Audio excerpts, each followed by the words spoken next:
Hey guys, this is Derek at 7:55, and thanks for being with us again today. When I was a kid, we used to have a home in Brigantine, New Jersey, and one of my favorite things to do, in fact, all of my sisters and I and our whole family, our favorite thing to do would be to go to Dairy Queen. We'd get to go to Dairy Queen and get, whatever kind of ice cream cone you wanted. As a kid, you loved that.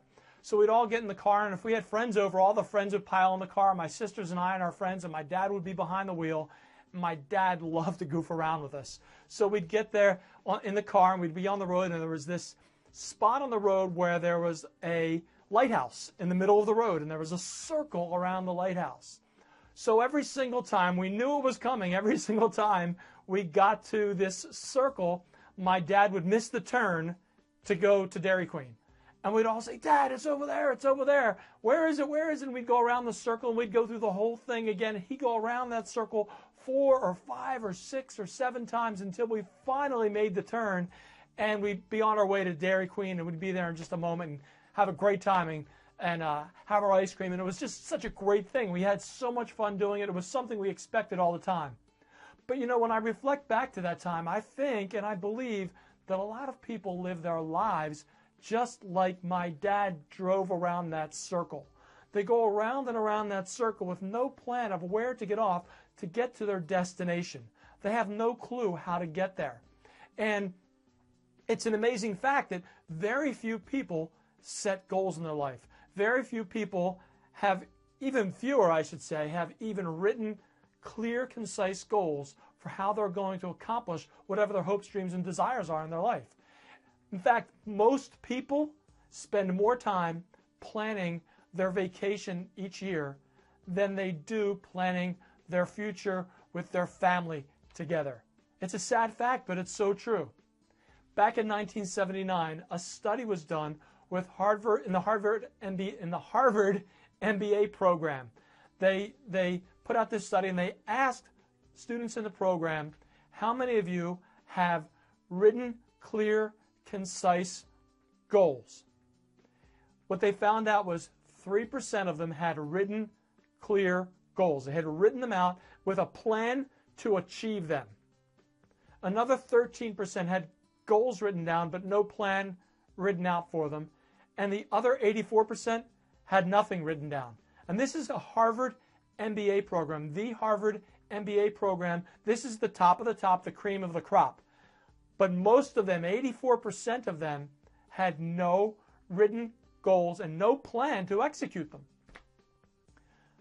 Years later, they went back to those students to see what happened. As you might expect, the 84%, when weighed against the 13% that had written goals, that 13% had twice, on average, twice the income of the 84% that had not written any goals or any plan.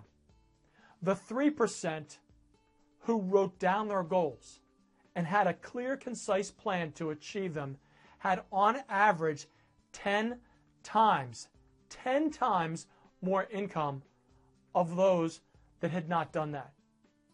That's an enormous difference. So I'll ask you, have you written down clear, concise goals? Have you even written down goals for you and your family? Are you teaching your children to write down their goals and have clear, concise pathways to achieving them? For some reason, we don't want to do that. We fight it. We'll write down everything else, but we won't write down goals to help us accomplish what it is that we want. Think back to when you were younger and the aspirations you had for yourself. Have you achieved them? And if you haven't, what's the reason? Have you written down goals? Have you created a pathway to get there? It's so incredibly important to do that. I used to fly planes a lot. I don't as much any longer, but I hope to get back to it real soon. But I used to fly planes, and one of the things we had to do the entire time we were flying was have course correction. But before we even did that, we had to have a clear plan of exactly the path that we were going to take to get to our destination. It was written out before you got in that plane. and you knew exactly where it was that you were going to go. We had waypoints, we had resting points, we knew exactly how we were going to get where we were headed. But in the meantime, when you got into the air, you had some corrections to make because there was wind, maybe there was another plane, and you had to make some course corrections along the way. And if you didn't make those corrections, especially for the wind, and the wind speed and the wind angle, and the crosswind, you wouldn't end up at your destination. Imagine if you got on a flight from Los Angeles, California, headed to Philadelphia, Pennsylvania, and there was a 1% difference, just 1%, a 1% difference of where the angle of that plane was headed. I don't think you'd land at the airport in Philadelphia. You probably would end up someplace in New York or Baltimore. Are you getting the picture? What's your plan to write down your goals and create a pathway to get there? That's where success comes from. That's where belief comes from. That's where that decision comes from. And that's when you can act day after day after day upon your goals. Believe, decide, and act. That's our message for today. Remember, like bathing, motivation doesn't last. That's why we need to do both every day. This is Darren Johannan saying thanks for joining us, and we'll see you again next time. Have a greater day, everyone.